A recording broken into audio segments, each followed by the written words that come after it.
You doing? How you doing? Starting a little conversation on homesteading and permaculture. Homesteading and permaculture. Who out there trying to homestead?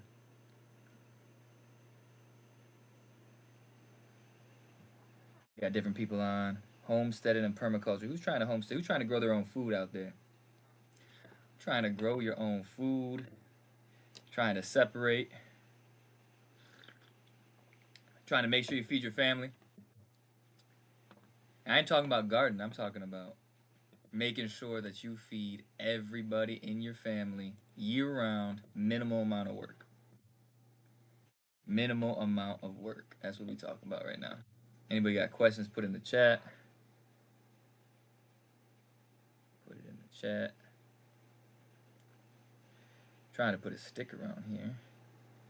We're on YouTube. We're on Kick. We're on Twitch.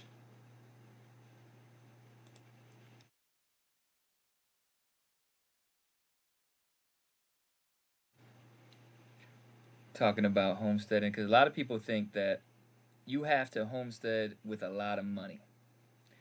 Everybody's trying to buy land, buy 20 acres, 30 acres. They ain't got money, breaking their backs in order to try and find land. If you want to be fully self-sufficient, you can do it on less than 5 acres. Less than 5 acres. All right, let's see. Let's see what we're going to talk about first. Pull this up.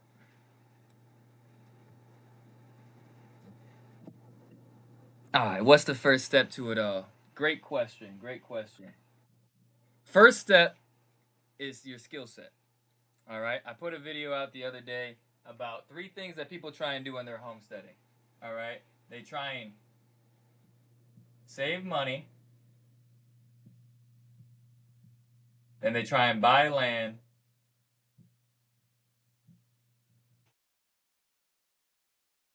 and then they try and build their skill set.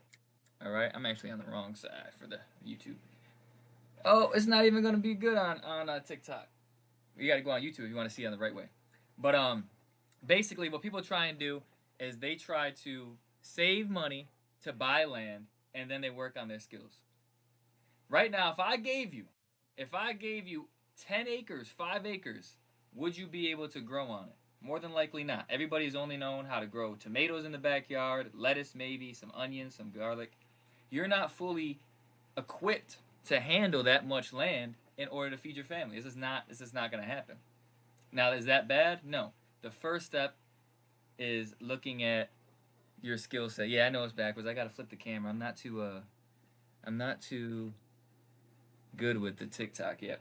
But on YouTube it's the right way. So, um what I was mentioning was the skill set is what you need. So, today, I don't care if you got a front yard, I don't care if you only got a little backyard, I don't care if you got a patio. You could learn 3 things: propagation, you could learn how to design your homestead, and you could learn which cultivars or species of plants are good for your region. Those are the 3 things you start with.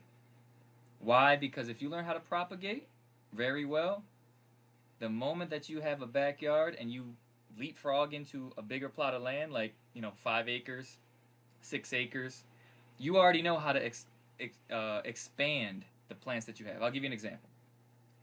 There is a plant called comfrey.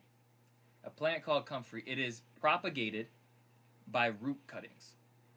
So a plant that's, let's say there's a plant that's about this big and it's got roots underground. I should have brought one in. I could probably bring one in during the summertime. But it's got roots underground that are probably this thick, Sharpies. The only piece that you need to grow that comfrey is a piece of root this big. So if you have a comfrey root that's this thick, this long, you have what? 1, 2, 3, 4 plants. And you could replant the crown into the ground. What does that do? If you learn these skills, you buy 1 plant, you have 5 plants when you move to a bigger property. Same thing with bushes like elderberry, currants. What else you got? Elderberry, currants, um, gooseberries, cherry bush. All these plants are propagated by what? Cuttings. Cuttings. What is that? Let's say these are branches. If you have a little stem and they got 5 branches. Cuttings, you take snips and you're able to cut each branch off and leave the rest of the plant. What did you just do? You now have 6 plants. 5 fingers, the cuttings, and then the base of the plant is still there. Why is that important? In one pot, you could have a bush that's giving you 6 plants. And in the comfrey plant, you have 5 plants as well in that one pot. All right. Perfect question. What if you live in the desert? It's either super hot or in dry and cold. All right. So, something that I just put a video out is you have to research the scales of permanence. So whenever you're designing a homestead or permaculture design, there's something called the scales of permanence. What is that? You grade your property based on the different characteristics that it has from the most permanent to the least. So if you're in the desert, you are not going to change the weather. So you have to get plants that are acclimated to that weather to start vegetation. And the big thing you want to do is start to capture rainwater. So let me ask you this. How often does it rain in the desert where you're at? Let's ask that. How often does it rain in the desert where you're at?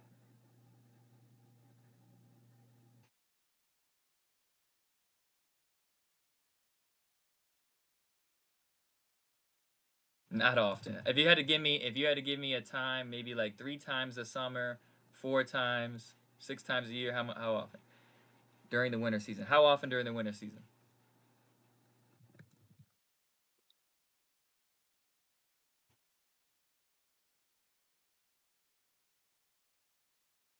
How often during the winter season does it grow?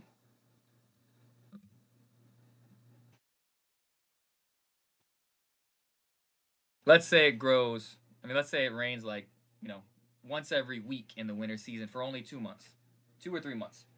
What you're gonna want to do is you're gonna want to start rain capturing,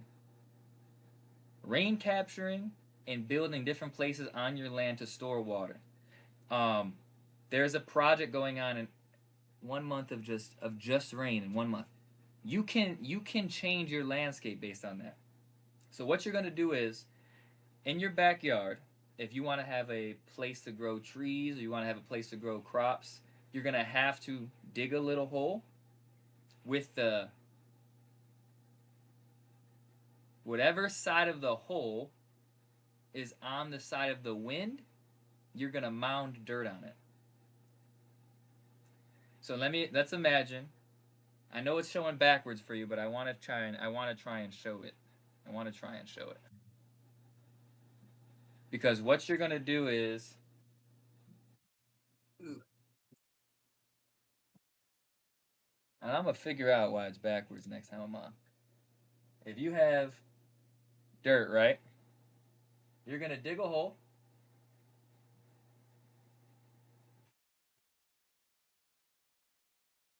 and let's say a lot of the desert air, a lot of the wind comes from this side. It's gonna be hot air. It's gonna evaporate water fast. What you just did though was build a hole, would dig a hole, preferably in a lower portion of your property. So then all the water is gonna run to this hole. Now this is important. This dirt you take out the hole, you're gonna put it on this side of the property, or this side of the hole. So now you have a mound of the same dirt you just took out the hole.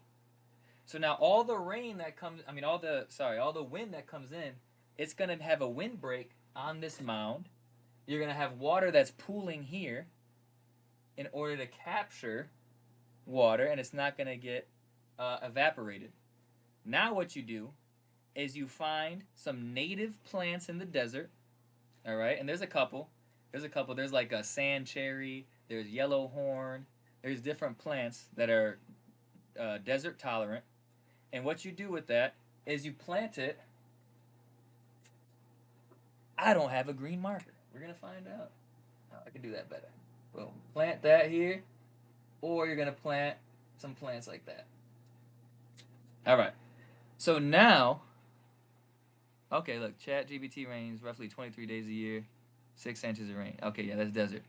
So now, what you've built is you have desert tolerant plants on the windward side of your hole that's able to take the climate, let's say in the desert. So this wind doesn't bother it. It's already made for that. It's going to be able to put its roots down, and it's going to be able to suck water from that hole, and it's going to be established. The wind is no longer going to evaporate that water, right? And since it's not going to evaporate that water, it's going to start to pool water in it. Now that there's a windbreak, now that there's plants, now that there's water on the opposite side, on this side,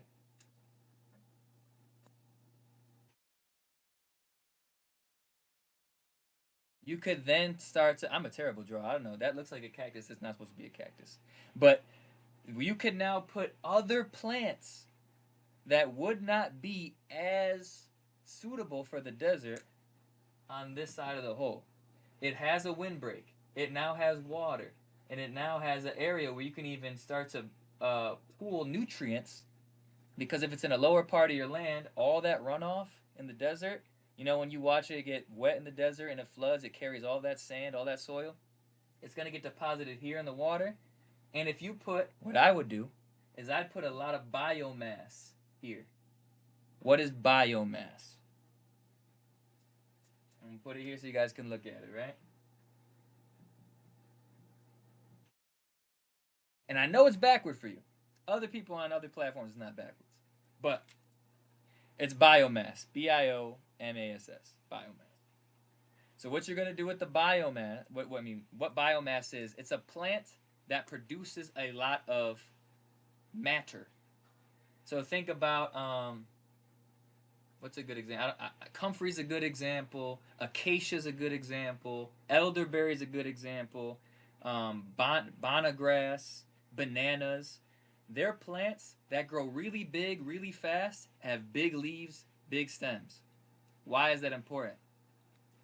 Because when you cut down certain plants that grow fast and vigorous, you can take those cuttings and you could put them all around here.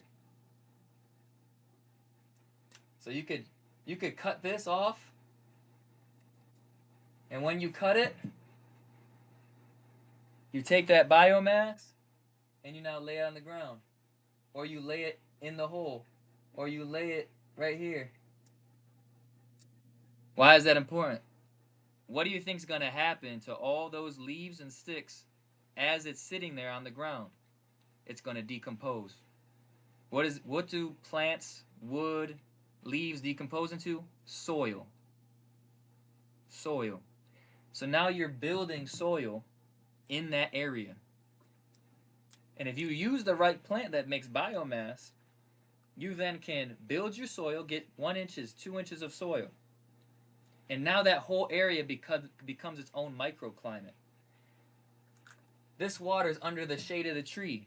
The tree and the berm of dirt are now covering it from the wind. Now there's water here for all the plants in a desert. All the water that's captured from that 1 month of rain. Now what's going to happen? It's going to stay there for months on end because it's in the shade, covered from the wind, and it has leaves around it to make its own microclimate. So little by little, you can start changing the way that your land is formatted. That is a terrible picture, by the way. Terrible. But that's how you can change that. Does that make sense? And if y'all could tap the screen. If you appreciate the breakdown, tap the screen. Let's get the likes up. You know what I mean? Because the whole goal of this is to make sure you can grow food in any location at any time in order to feed your family in any case that you got. You know what I mean? All right. I don't see any other questions. Hey, we fielding questions. I know you're trying to grow food. You're trying to do all kinds of interesting projects on the land. Post some questions. What are your goals? You want sheep?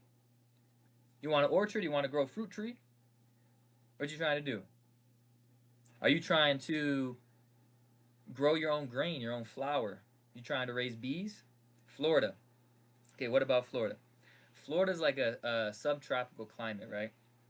So with Florida, you're going to have to find, again, biomass is the key. They're called support species. So when you have a different, I'm going to break it, I'm going to take a step back. No matter what climate you're in, there are different plants for different purposes. And no matter what climate you're in, if you're trying to start like a self-sufficient food forest or an orchard, you're really going to want to make sure that you have support species. So for Florida, you're going to have a lot of support species in order to shade other plants, in order to, oh, thanks for the gift. Appreciate you, Mars. Um, you're going to have support species in order to shade other plants, and you're going to have um, different designs. I want to take a step back. What is your goal with Florida? Because I don't just want to say a bunch of stuff that you can't do. If you got 100 trees, do you have even space for 100 trees? What you got in Florida? And while you're responding to that, another person said, in Texas, looking for a vision on saving up to purchase land. First things first, you got to figure out what the prices of your land are in Texas. East Texas is better for more vegetation. West Texas is more desert. So if you're looking in West Texas, it's cheaper land. East Texas is more a little more expensive, but you got to figure out what the prices are that you're working with. If you're looking for an empty property, no house, you're in Central. What kind of house? Do you want a house on it, or do you just want raw land? And Susanna, make sure you post about Florida, because I want to go back to Florida. I don't know what your situation is. You got a house, you got a little bit of land. What are you trying to do?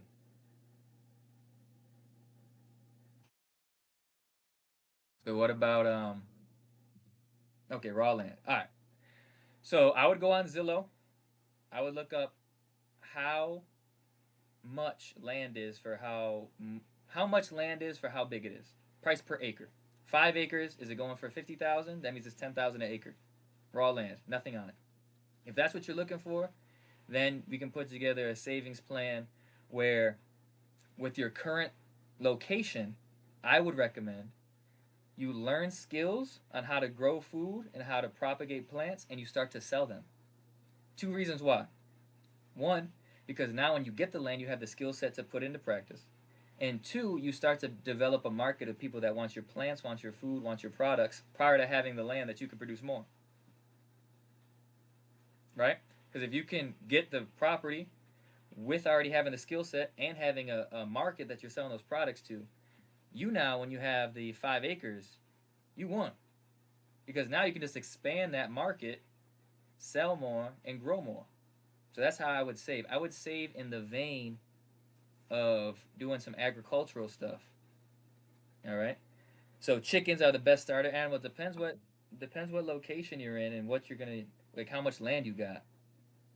Chickens are a great starter animal. It's the easiest animal to take care of. I have a automatic coop door. It's solar panel ran.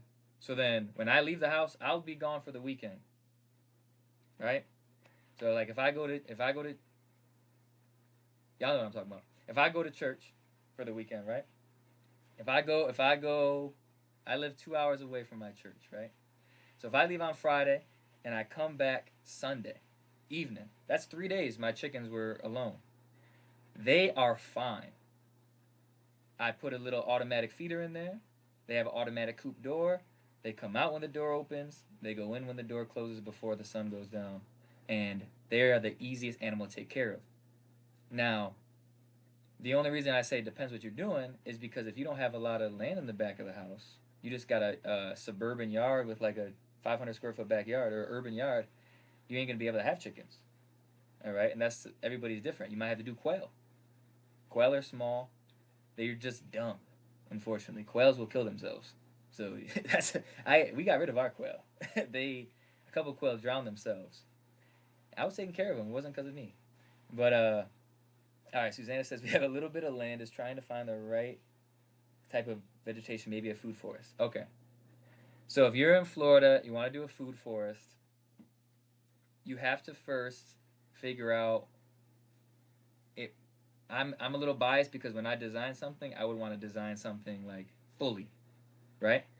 And what I mean by that is I wouldn't just want to put a garden in the ground and call it a day. I would want to make sure that I'm designing everything and appropriately taking everything into account so that I don't have to fix it in the future. For example, if you got a house, you want to figure out which way your backyard is facing, right? So let me see. Ooh, terrible drawer, but let's say this is your house right here,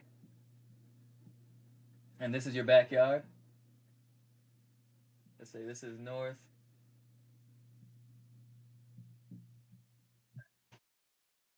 All right. So let's say you got north, south, east, west, right? If your backyard's like this and you're down south, there's gonna be a big shadow behind your house. This is where I would tell you to put your garden of greens, your lettuces, your spinaches, your kales, because in the south, under the heat, your greens are going to bolt to seed fast. You're not going to be able to have them for long. You're going to have them, and in like 3 weeks, they're going to try and put up seeds. It's too hot. They're cool weather crops.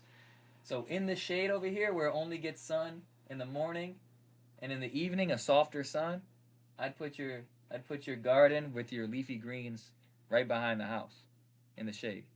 Now, where you got the sun beating down all day, this is where you're going to want your tropical plants. Depending on what zone you're in. If you're in southern Florida, it's going to be easier to have tropical. If you're in northern Florida, you're going to have more like Atlanta, Alabama climate. So you're going to have more like peaches and plums and stuff like that versus a banana or a papaya. You know what I mean? So, but in the sun area, that's where I'd have my trees. You know what I mean? I'd have my trees back there, and under my trees, I'd put my sun-loving support species. You know, that could be your lemon grasses. That could be your ice cream bean, different stuff like that.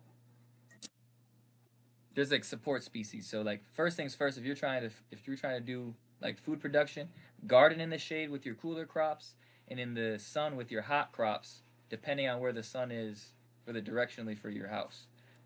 Everything, if you want to produce the most amount of food with the least amount of work, everything needs to fit in the box of what your land is giving you.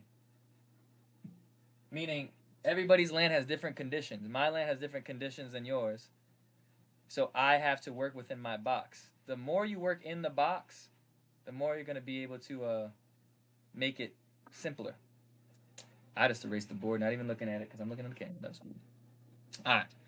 Does that make does that make sense? And I know you guys are giving me vague questions, so I'm giving you vague answers. The more specific the question, the more specific the answer I can give. You know what I mean? Like, for example, you say, what about Florida? Florida's got a lot of different climates. If you say, I'm trying to find land, cool, I can give you a vague situation. What are your specific goals? What is everybody's specific goals? What do you want on your land? How much food do you want to produce? Do you want to produce all your food? Do you never want to have to go to the grocery store again? That was my goal. My goal is I don't want to go to the grocery store. However, you got to be realistic. You got to be realistic.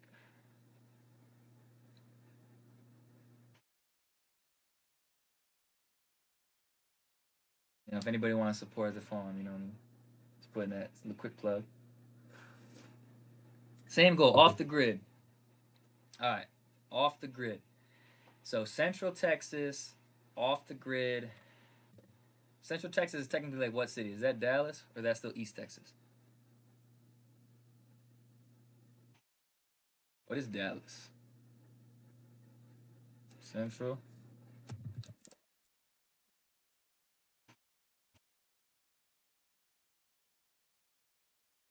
So you got around 8B. Okay, Temple. Temple, Texas.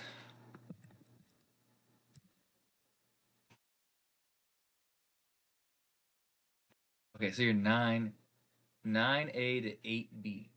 All right. So you got a little hot, humid, a little more on the hotter and humid side. Okay. If you want to be totally off grid, one thing that's going to be good for you is you have the sun in Texas. You can do a full solar panel system. Okay, that's one. Two is you're going to get cold certain times of the year, and you can reach freezing sometimes, but it's not going to be cold consistently. So you could heat with wood very specifically when you need it if you don't want to have any heat bill.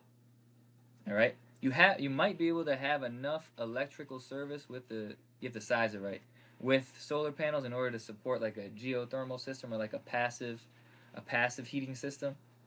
But to keep it simple, because a lot of us don't got money like that, what we're gonna do is firewood when it gets really cold and you have those freezing dips in Texas, like when you have those ice storms.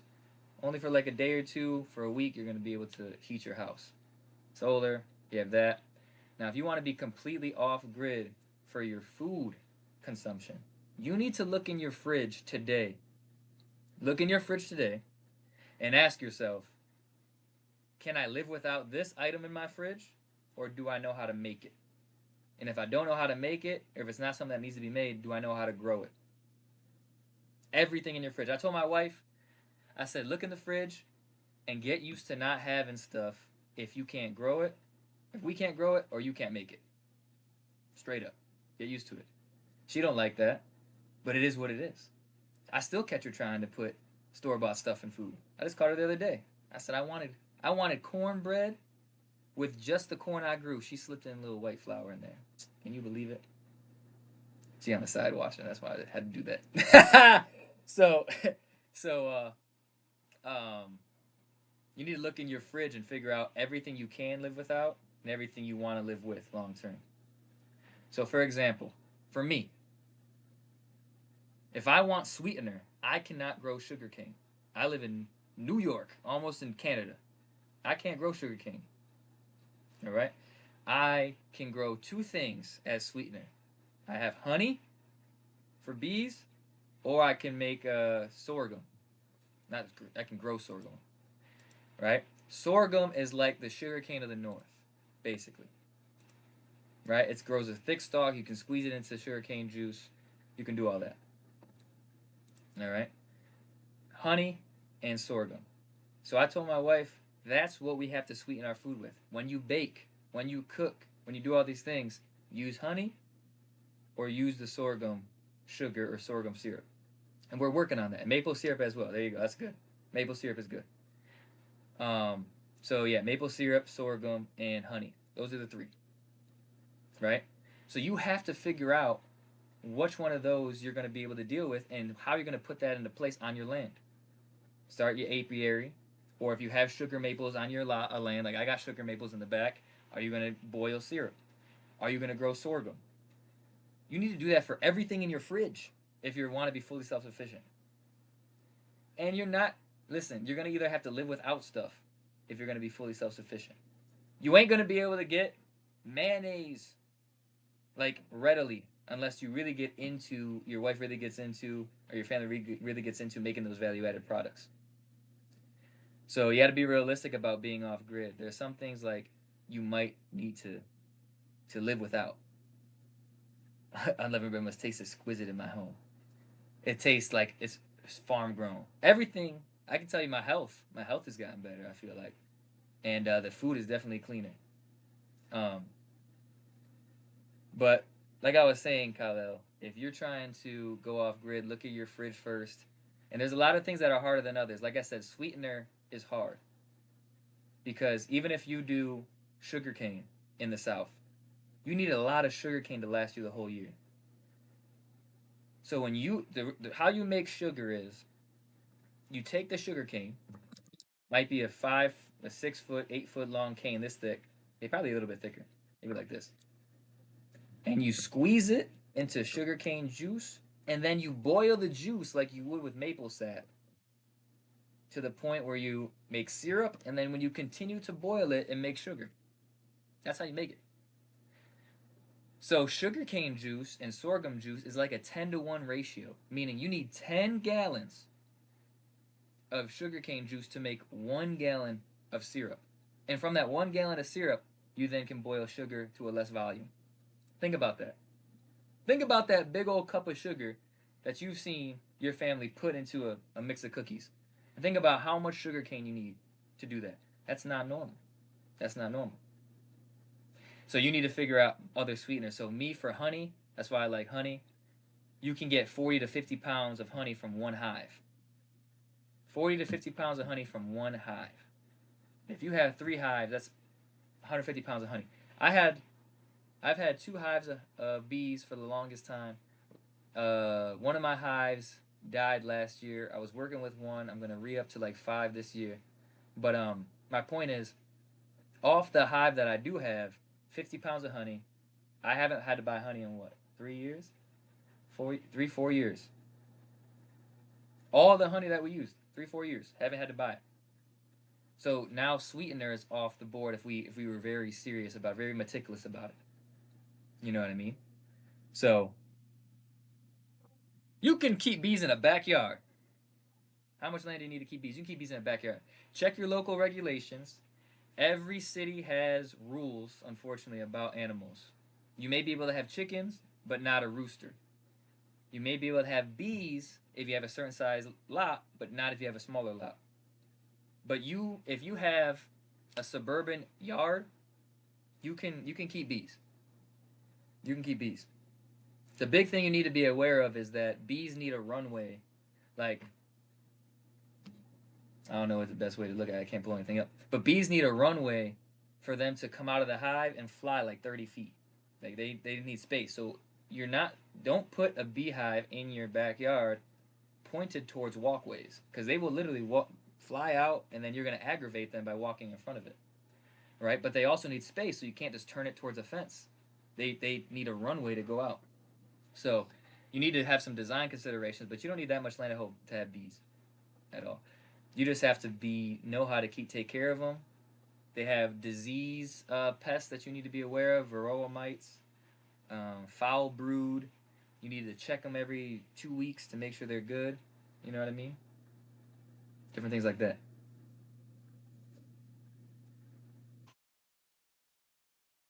You know? Just get some likes. Just hit the like button. Keep hitting likes. Share it. If you know somebody that's trying to homestead, send it out. You know what I mean? Keep liking the live. We trying to get up there.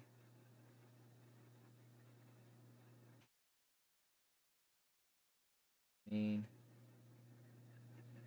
for all y'all that like teas, you know what I mean? If you want a mug, support the farm. You know what I mean? Support the farm. We trying to get what we're trying to do is start educational classes, right? Educational stuff, whether it be on the farm, whether it be virtual with videos. I'm trying to put out as much content as I can to answer people's questions. Yeah, you got to grab the hoodie, bro. You got to grab the hoodie. The hoodie on the back, it says Homesteader. Have my bees ever rejected the queen? Bees are good about not rejecting the queen. Usually they reject the queens when they have too many queen cells, right? So there's a couple things. So a beehive will have one queen. When the queen is about to end its life, it'll send a signal to the colony, and it'll start to make more queen cells, right? And they're like long cells. They're long cells on the wax, right? And what'll happen is there'll be like 7 to 10 queen cells, and usually the first queen that hatches, it becomes the queen, and then all the rest of the queens get rejected. They get killed. They get or they remove the queen cells, whatever. Um, so I haven't had any of them that rejected the queen. Usually, if you bring a mated queen home, they're gonna reject the queen if that old queen is still there and you haven't done anything with the old queen. And there's some other considerations. Maybe I'm missing some, but I haven't had no issues with them rejecting the queen.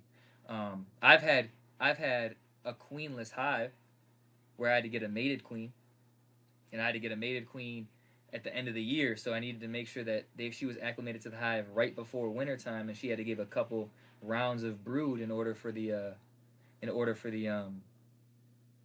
hive to make it through winter. Because it's pretty, when you think about it, it's pretty amazing, but it's risky. Whenever the beehive makes a new queen, she has to get mated. So the only job of male bees in the hive is to mate a queen. So the queen unmated in your hive will go fly to go mate with a male in the sky, like 100 feet above the ground, and then she has to make it back to the hive mated. So from that time, she's out there flying. She could get killed. She can get, you know, eaten by a bird. She could get smacked by somebody with a fly swatter. All these different things could happen. And if she never makes it back, your hive doesn't have a queen. Right? So there's different things with the bees, like you were mentioning. I haven't had an issue with them rejecting the queen though. Yeah, they do kick out all the males after, during the winter. Crazy work. Crazy work. They do kick out all the males during the winter. And that's the only job of the male is to is to mate for the bees. So once the winter comes, they're finished. Do I order your meat chickens online? Any suggestions? Yeah, I do order them online. Maybe not this year, but next year I'm going to try to start my own dual breeding incubation meat chicken process. Meaning what? I don't want to buy online. Like I'm trying to be like Kal-El. I'm trying to be self-sufficient to an extent. So I'm trying to figure out a way where I get dual breeds. Um, I'm trying to get dual breeds where I can incubate the eggs from those dual breeds and then raise a portion of them as meat chickens. So maybe like Freedom Rangers is a dual breed, or like Brahmins. Um, you can't do Cornish cross because they don't get old enough to lay eggs because they're a cross. But I'm trying to do that. Now to answer your question, McMurray's Hatchery, Go Big Hatchery, um, those are the two big hatcheries that I use, and I've been getting the Cornish cross from them. Every year I've gotten Cornish cross from McMurray's Hatchery. They've been good. They're just expensive. That's like $3 a chick. $3 a chick. I'm trying a new hatchery, which is it's Go Big Hatchery, I believe. That's the only one I'm trying this year. $1.50. $1.50 a chick. Almost half price. I don't know if that's gonna come with some issues though, so I'm prepared. I'm gonna try and figure that out. But it is cheap. How do I differentiate between meat and egg chickens? Well, it's the breed. The breeds are usually self-explanatory for if they're a meat chicken or if they're an egg chicken. Now, remember, when you go to the store and you see like young Cornish hen, that's on the label, right? It's saying young Cornish hen for a reason. It's a hen, obviously, by sex. Cornish is the breed and it's young. Why is it young? Because chicken meat gets tougher as it gets older. If you have an egg chicken and you try and eat that thing, it's gonna feel like you're eating a dry steak. It is tough. You have to roast it. You have to put it into a crock pot for 30 days. You know what I mean? That's an exaggeration for like hours, but you have to cook it very thoroughly. The hatchery was McMurray Hatchery, or what? Maybe, and the other one was Go Hatchery. Let me just Go Big Hatchery. I'm gonna get back to that meat chicken, egg chicken question. Oh, So Big Hatchery, So Big Hatchery. It's called So Big Farms. Um, but with the different types of chickens, right? Egg breeds, they don't start eggs don't start coming from chickens until they're like 20 weeks old, right? They got to be 20 weeks old, and then they start having eggs. Before that, they don't uh they don't have eggs. So when you have a meat chicken, you butcher that meat chicken around 10 to 12 weeks. So you butcher it before it even gets to egg laying age. That's most reason why it's a young Cornish hen. It's young because it's literally only 10 to 12 weeks old. It's been breeded to a certain point, in its youth to get to its mature size. You butcher it, never sees eggs.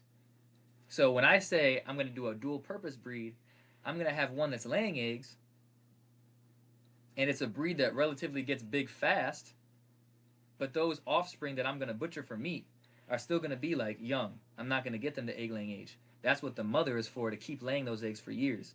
And then as those hens cycle, I'll hatch new ones at that time, if that makes sense. You know what I mean? So you gotta you gotta keep that in mind. Keep that in mind. Get the likes up. You know what I mean? Give a follow if you don't follow. I'm gonna try and figure out how to flip this thing next time because I do want to put more stuff on the board so I can show y'all what stuff to research. Um, so like my background is permaculture design. I have permaculture design certificate. For those that don't know what permaculture is a system that, and I don't want to give you the book definition because I know y'all are trying to be practical, right? Um, it's a system in which you try and replicate the natural processes of nature into farming. Let's say it like that. All right. So let me give you an example. Everybody's seen the woods. You go out to the woods, you got trees, bushes. You go out to a field, you got, grass, bushes. Have you ever seen anybody water the woods? Have you ever seen anybody bring a hose to the woods? No, never. Why? Because the ecosystem itself is self-sustaining. There's enough rain in the atmosphere for it to grow the plants. The plants are shading the ground enough and covering it with leaf mulch for it to retain the moisture. It's a perfect system.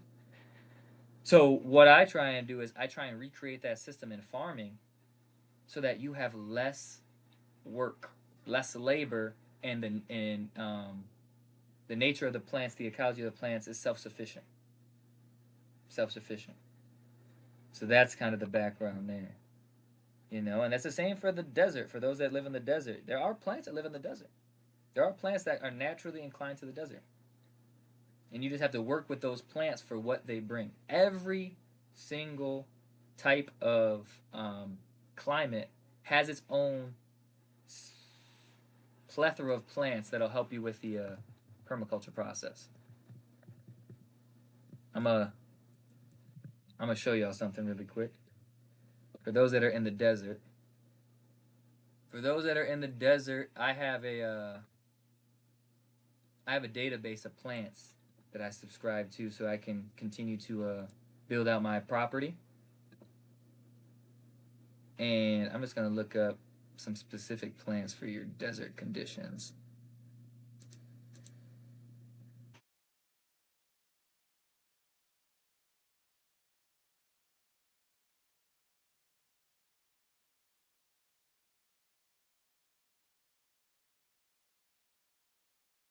All right.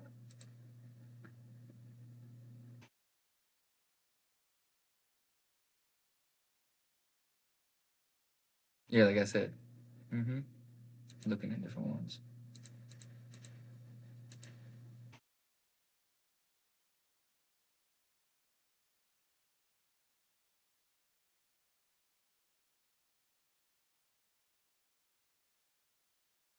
Yeah, there you go. Like I said, acacia, autumn olive. You got borage. You got different clovers that are good for down there in order to build soil. There's a lot of stuff. Hemp. So I'm just looking at different ones that came up. So all these are soil builders. So you can use some of those plants, source them, and then be able to kind of build your soil there. For any of those that are actually looking to try and build your property, try and build a homestead, or trying to learn different skills about it, I do have a Patreon that I'm building out that I have several members to, where we do member calls, specific Q&As, or calls to kind of discuss their situation at their house. We have different videos, deep dives, whether it be soil building, composting, chickens, meat chickens, design in general. That's in the profile. If you go to the profile, hit the link on the link tree and look at the Patreon. There's a Patreon there. So if anybody wants to go on there, that what comes with the Patreon is obviously the time that we're on the group calls. We got a community where we got a Discord where everybody can communicate. I got free resources, how to buy a homestead for under 10,000, a chores list on how to organize yourself.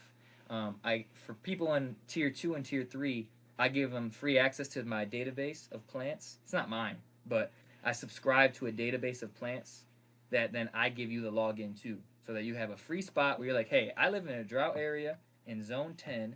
I need a fruiting tree. Gives you the database of all the plants, then you can kind of source them yourself. So, go check that out on the link tree. But more questions. Let's get more questions out here. What y'all trying to do? Y'all trying to get sheep? Y'all trying to plan? No? What y'all got?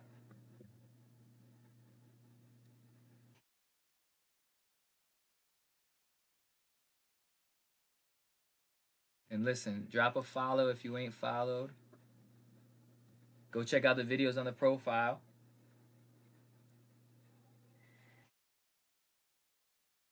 Anybody have experience gardening?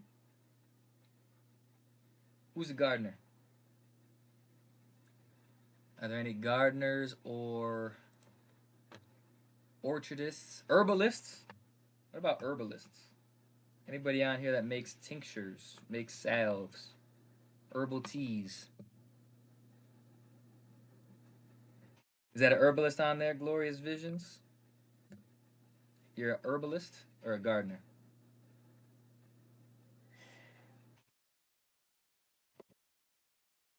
Garden, make tinctures. Okay, cool, cool, cool. All right. Do you buy the herbs that you make tinctures with, or do you grow them? And what herbs do you use?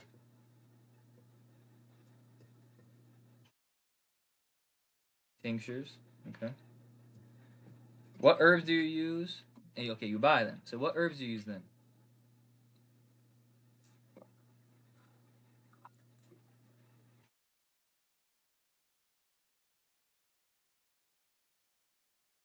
Because we do the same thing. We make tinctures. We make salves. We do herbal teas, but we try and grow them all. And I kind of want to show you how to grow your own herbs in order for it to be more natural. They're not sprayed, organically grown. You learn how to propagate them, and you have an unlimited supply. So, what herbs do you guys use? Some of them might be too tropical. I know everybody's kind of might do tropical stuff. Okay, valerian root. Valerian root. That's a good one. Valerian root. Valerian root is is like a weed, so you can actually grow it pretty fast in different places. I would recommend. Do you have a backyard? Okay, willow bark, and valerian root. So, the one who is it? Life in a pot. Do you have a backyard or do you have land? Or neither? Do you live in an apartment? If you live in an apartment, what I'm about to say doesn't matter.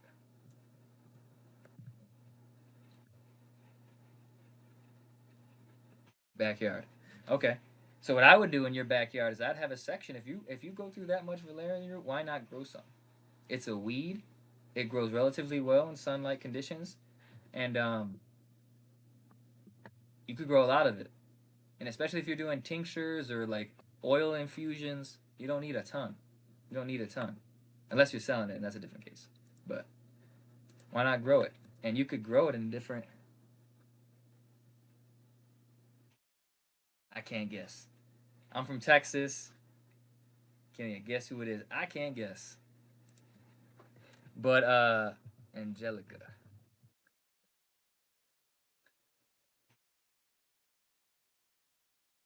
starts with a J. Half the people I know start with a J. Texas.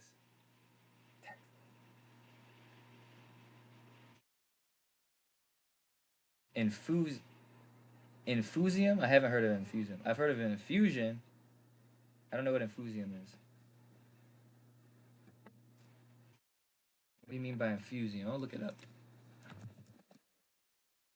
Infusion.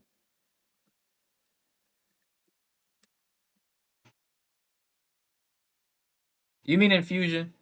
Like I said, like a herbal infusion with oil. Ooh, infusium tincture maker. Let me see. I have not heard of this. Oh, I see. Damn, that's expensive. Is there a reason why you want it in 4 hours and not just? Oh, okay. Okay, I see you.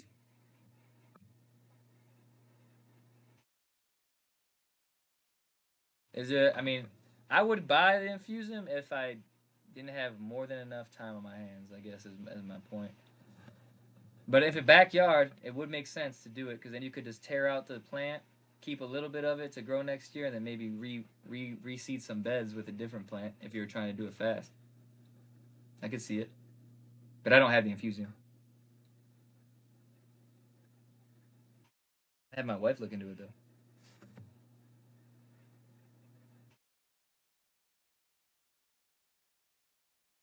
What else y'all got? But yeah, I'll probably stay on for like 20 more minutes. But you got to start today. You got to start today. A lot of people are taking this information and they aren't doing anything with it. Doesn't matter how much you know. Doesn't matter how long you've been watching videos on different stuff. If you don't try, you're not gonna know how to mess up. You need to mess up. Okay. So sheep and goats are not a lot of time if you have land. It's a spectrum. If you have less land, it's a lot more time. If you have more land, it's less time. It might seem counterproductive, but I mean it like this. If you have less land for sheep and goats, you're going to have to feed them hay or feed them grain. So you have a feeding chore. Because they're eating and walking around and grazing in the same area, they're going to have a higher parasite load because they're not supposed to be in one area. So you're going to be trying to medicate them, and you might have more issues with health. Um, and then in general, uh, those are the two biggest, I guess, time consuming areas. If you get a wool sheep instead of a hair sheep, you'll have to shed them. A lot of times when they are unhealthy, they start to develop more diseases. Might have hoof rot if you're not careful with their health. So now you have to take care of their feet. If they're not really moving too much because they don't have too much areas to graze, you have to cut their hooves like nails, hoof trimming. Now on the flip side, what I do with my sheep is I have enough land where they can graze. I rotationally graze them. I'll move them to a new patch of grass and I'll leave them there for 2 to 3 days. So for 2 to 3 days, I don't do anything with them. They eat the grass because they're on a new patch of grass. I don't have to feed them hay every day. They don't have as high of a parasite load because they're not eating in the same area where they manure, which would be happening if you had a backyard sheep operation. So they're less parasites, so they're healthier, which means I don't have to take care of their health issues as frequent. Often, because they're out on the land and moving around often and on their natural habitat, their hoofs get filed down by the terrain often. You may not have to trim their hoofs as often. I also got hair sheep instead of wool sheep, meaning I don't have to shear them. They just have hair. It's like the difference between dog breeds. Some dog breeds you need to get them shampooed and washed and cut their hair versus some dog breeds shed their hair. That's the difference between a hair sheep and a wool sheep in basic terms. So for me, I can leave my house for 2 to 3 days and come back to sheep. It's not an issue for me. Other people can't do that if you don't have space. Is my point. You need about a half acre of space for every 1 to 2 sheep if you want to rotationally graze them. If you live in an apartment, I would pick the sunniest window or figure out what side of the building the sun comes in on. Learn how to start seeds, start cuttings, and start in pots. I would find friends that have porches or backyards and see if they would allow you to store plants there periodically.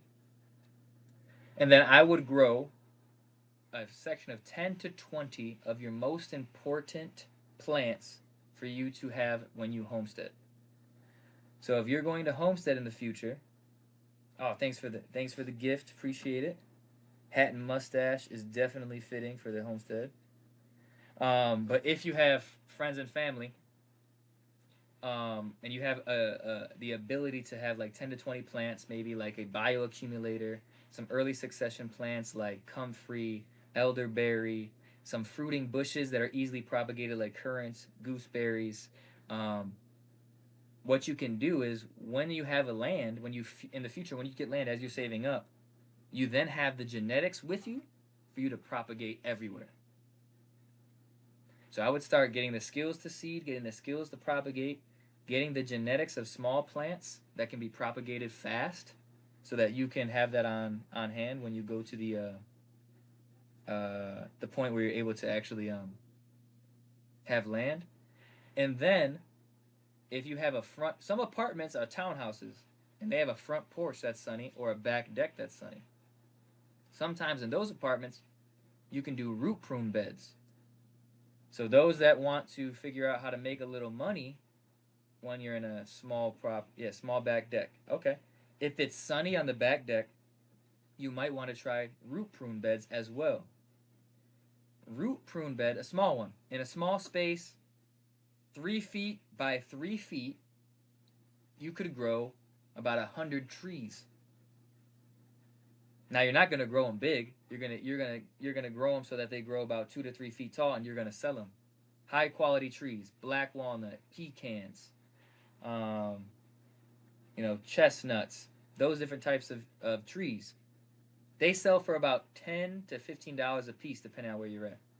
If you can get 100 in this 4 square foot space, this 2 square foot space, at that moment, what do you got? 150 trees, $10 a piece, is what? $1,000, $2,000 off that little space. So now again, you're starting to become self-sufficient with understanding how to plant trees, germinate tree seeds. You're starting to sell them and have a little market for the different sales, and you don't need that much space. Another thing, if you got a really shady spot in your backyard, maybe you don't got sun, you got shade on your back deck, you could do mushroom logs.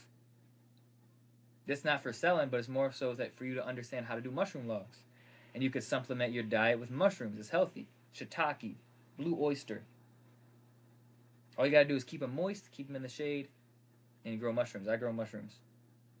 There's many things you could do. It really comes down to, is it going to be more business oriented so you can help you save money for your homestead that you want to buy?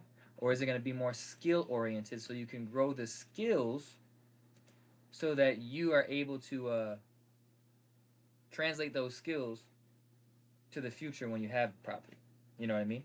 Because if I gave you 5 acres right now, and I dropped you in the 5 acres with a house, you wouldn't know what to do. You'd start digging a hole and putting a tree in it, and that might be the wrong move. It might be clay soil. You drown the tree.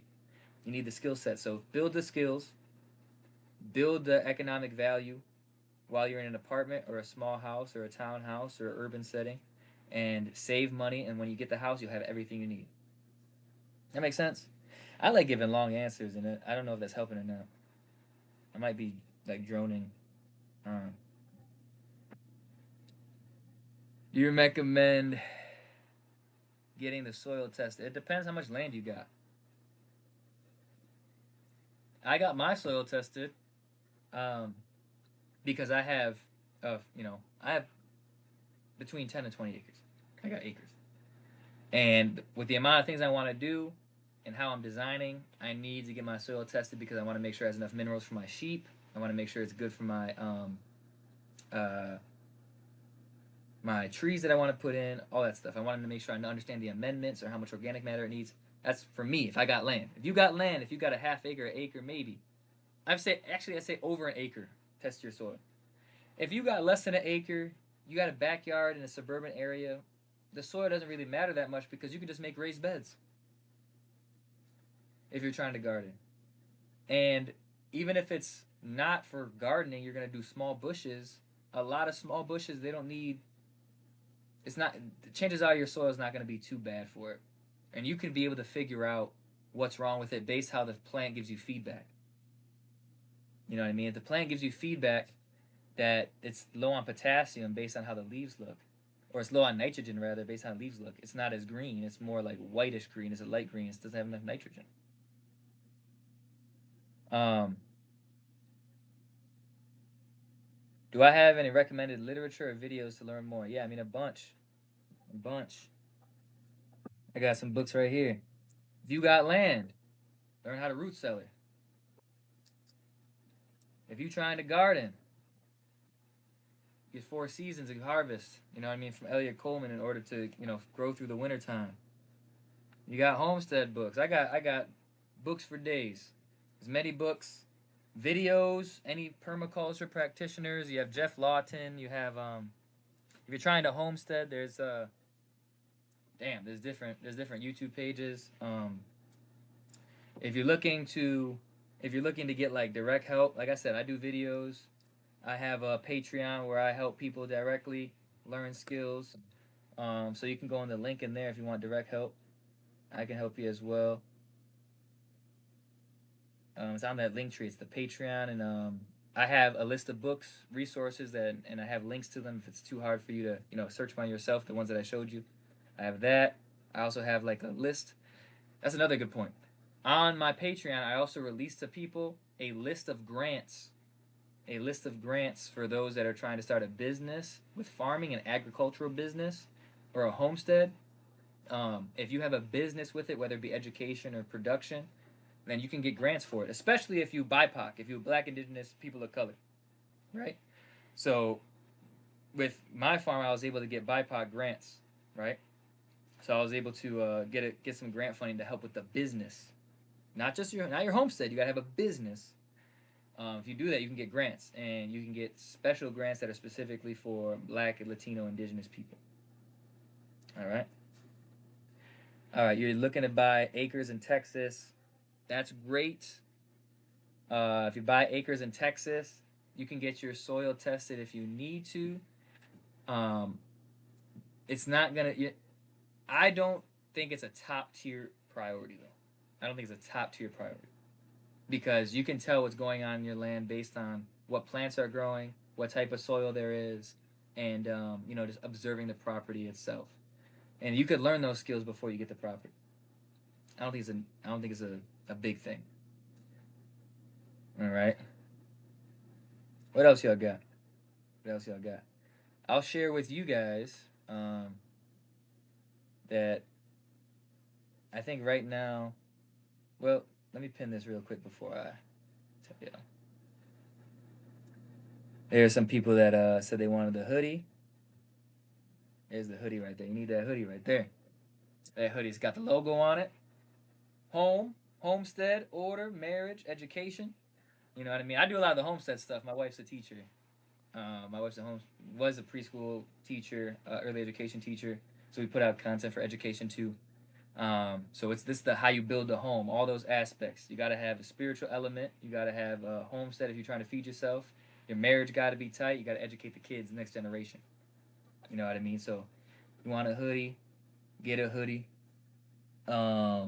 Somebody said, oh no, but yeah, what I was gonna say was, my goals for this year is to expand how much self sufficiency I have. So this past year, I grew a lot of grain. I grew dent corn. I grew sorghum. These are two grains where now I'm able to grind my own flour. I'm able to grind my own flour. I'm gonna say it again. I'm able to grind my own flour. Wheat is good. Wheat is good. Now the only reason I picked the ones that I picked was because I wanted to try specific foods, right? So like corn, I wanted to have grits, porridge, cornbread, so I picked the corn for it. Sorghum, the reason I picked sorghum is because sorghum doubles It's not just a grain, it also is the northern sugar cane. So then there's some sorghum that's more grain associated, breeded, and then there's some that's more sugar associated. But either way, they both have seeds and both have a cane, right? So that's why I picked those. Wheat is good. It's a grass. And there's barley, there's rye, there's many others. I think this year I'm going to do rye, dryland rice. I think I have barley. I don't think I have quinoa. I might have quinoa. I might. I don't know what I got. But my point is, when you can do your own flour, it's a game changer. Think about if shit hits the fan. If shit hits the fan and you can't get food, or even if you can get food, let's imagine you can only go in the backyard and get greens. How full? I know everybody's healthy, but how full do you think you could really feed your family, or how full do you think you're gonna feel on salad? How big of a salad are you gonna need in order to make your family feel full? When all you do is garden lettuce, it's not gonna happen. Now, if you get grains, that's a lot of sugars. It's starch. It's gonna be able to be healthier. No protein. Hunt. I have land. I hunt. If you have meat chickens, like we talked about, and you only need a suburban lot to have meat chickens. And my half acre, what is it? Is it about? I think it's about a half acre where I grow meat chickens. You don't need that much land for meat chickens. Now, if you have layers, you have eggs, all protein. Beans, protein. Protein is fish. You have a little bit of protein, omega 3s. Protein is easy to find. You have, for those that are, you know, aren't afraid of Leviticus 11, you got locusts and crickets. Protein. Just throwing that out there. But protein's not as hard. Now, how are you gonna find, grain? You're not gonna be able to do grain. You know what I mean? Yeah, grasshoppers. Um, so when you do grain, my wife is able to make porridge. We had grits this week. From sorghum, we make pancakes from the flour. I had cornbread this week from what I grew. That's a plethora of things that are filling, and you're getting your starches and some sugars from that. I thought that was big for me personally. I already have meat. I already have a year's worth of chicken usually. I don't have a cow, but I buy a share of a cow because right now I don't have the ability on my land to carry a cow, enough capacity of grass. So I buy half a cow. I already have chicken meat. Um, I'm self sufficient in honey. What else? We have eggs for the year because I have laying chickens. So grain was a big thing for me. It kind of really helps me round out how much I need for other foods. 3 more minutes and then I'm gonna jump off. Are quail easy to breed? You see, I know some people that have good stories about quail. You need an incubator, so you need like one. I don't know if they're still called roosters for quail, but you need one male and probably about 7 to 10 quails. I think we had in order for them to be fertilized, the eggs, and you need an incubator. And they're pretty. Anytime you incubate eggs, it's pretty easy to incubate. It's gonna take like 30 days, 21 days, and they're gonna hatch. The thing with quail though is, I found that they're very finicky. They're very messy. They aren't smart, so they catch themselves in idiotic situations. Like I've had one drown itself. Um, I've had them like maul each other, not like maul each other, but like stomp on each other when they're young and like stomp one out because they like run around. They're like finicky. It's weird. So you got to be careful with them. They're very like I don't know, fragile. Fragile. I didn't like them as much. I also had a lot of room for chickens, so I kind of went back to the chickens. Yeah, hens. In my opinion, hens are easier to deal with. Like I said, I leave the house for days. Days. I might travel out the country. I might travel for 3 days on end. I come back, the chickens are there, and I got eggs. Chickens are there. I got eggs. They gave me fertilizer. They found their own food. Straight. But I have that luxury because I have land and they can free range. You might not have enough land for them to free range, so you got to feed them. So you got to come up with like an automatic feeder system. Right. So what I'm gonna try and do is I'm gonna try and get on probably once or twice a week. I'm thinking Tuesdays and Thursdays or Mondays and Thursdays. I'm trying to get on. And what I'm gonna try and do is as we get established, if people have questions they want to DM, or if people have like questions in the Patreon, I might bring here so everybody can get edified. And the Discord that we got, I'll make a topic out of the lives too, and maybe I'll do deep dives on a topic instead of just Q&As in general. Like maybe we'll dive into scales of permanence, or first couple of things to do on a homestead, or like certain animal stuff. Um, and then maybe I'll do that twice a week. Y'all let me know. I'm trying to be helpful. You know what I mean? So next time we come back on, share the live. The more time I can give to y'all, I'll give it. If support the farm, whether it be with the merch, whether it be Patreon. Oh, let me give you the let me give y'all. Let me see if I can post. Can I post the link to my farm so y'all can see the farm website? I don't know. It's our OUR Modern Goshen. Yeah, you gonna put it in the chat? My wife's in the chat. She gonna post it.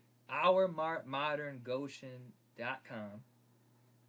And on there you can see plants, nursery plants that we're gonna be shipping out in April. If y'all need plants, if y'all, the merch is there too. Preferably, if y'all go on that site, TikTok doesn't take as much. TikTok takes some of the proceeds from the shirts if you buy it. If you go to the website, more goes to the creator because it's my website.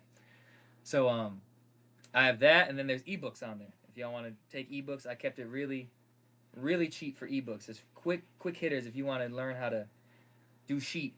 It's like a $3 ebook to support the farm, things like that. So, but yeah, drop comments, DM different questions y'all got. We'll we'll hop on maybe Monday. All right. But yeah, man, that was good. First one, we got it in. I appreciate y'all. Those that gave the gifts, those that supported. I appreciate y'all. Anything that y'all see that I could improve, let me know. Let me know. I'm here to get taught as well. I don't know everything. All right, I'm gonna let y'all go. All right, about to sign off.